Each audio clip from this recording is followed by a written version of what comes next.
మొఘల్ చక్రవర్తులు వాళ్ళ మరణాలు. మొఘల్ సామ్రాజ్య స్థాపకుడు బాబర్ 1530లో మరణించాడు. ఆయన అనారోగ్యంతో చనిపోయారని కొందరంటే, తన కుమారుడు హుమాయూన్ ప్రాణాలను కాపాడడానికి తన ప్రాణం త్యాగం చేశానని కొందరు చెప్తారు. రెండవ చక్రవర్తి హుమాయూన్ మరణం చాలా విచిత్రంగా జరిగింది. తన లైబ్రరీ మెట్ల మీద నుండి జారిపడి తలకు దెబ్బ తగలడంతో ఆయన మరణించారు. అత్యంత శక్తివంతుడైన అక్బర్ చక్రవర్తి తీవ్రమైన అతిసార వ్యాధితో ఎన్నో చికిత్సలు చేసినా సరే ఫలితం లేక 1605లో ఆయన మరణించారు.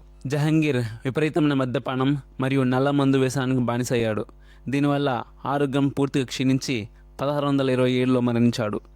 తాజ్మహల్ నిర్మించిన షాజహాన్ చివరి రోజుల్లో చాలా విషాదకరం.